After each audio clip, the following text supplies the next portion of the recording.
Det vi oplevede med vores gamle system, hvor vi havde et CMS-system, så var det, at den leverandør af det system er ikke altid bedst på alle områder. Der stod måske lidt stille med udviklingen fra dem på nogle enkelte områder, men vi var låst i en situation, at hvis vi var utilfredse med det, så skulle vi skifte hele CMS-systemet ud. Vi er en gammel virksomhed, den er etableret i 1755, så vi har de næsten 270 år på banen. Og vi har selvfølgelig lavet nogle teknologispring undervejs, og det seneste teknologispring, det har været at gå fra papirprodukter, altså papirsøkort og papirbøger med maritim information, til i dag at være en maritim softwarevirksomhed.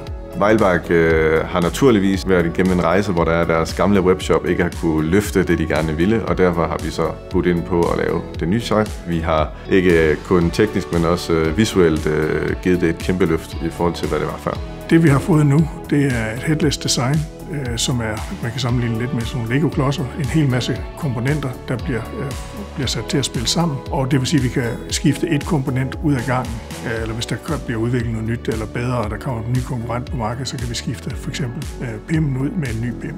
Så det vil sige, at vi kan hele tiden opdatere siden uden hele tiden at skal have opdatering af et CMS-system eller skift til CMS-systemet. Weilbach-opgaven er startet som et strategiprojekt, hvor der er blevet lavet et stort arbejde før i forhold til, hvad er det egentlig det vigtigste på sitet? Hvordan skal vi vise produkterne, og hvad for nogle facetter skal man kunne søge på? Hvad skal du filtrere produkterne på? Og så derefter så kommer designen og UX'en ovenpå, hvor det er, at vi så som udvikler går hen ned og bryder det ned, og så går ind i hvert element og ser, jamen, hvordan løser vi det her på den bedst mulige måde, både frontend-mæssigt og backend-mæssigt. Oxygen er en utrolig rar virksomhed at arbejde sammen med, behagelige mennesker. Det er meget fleksible mennesker, teknisk kyndige. De har nogle gode løsninger, de følger med og præsenterer os for nye tekniske løsninger. Det er jo ikke et område, vi selv dyrker. Vi har et andet ekspertise, det er maritim software. Det vil sige, at vi har lagt hele vores online marketing i hænderne på de løsninger, vi får fra Oxygen.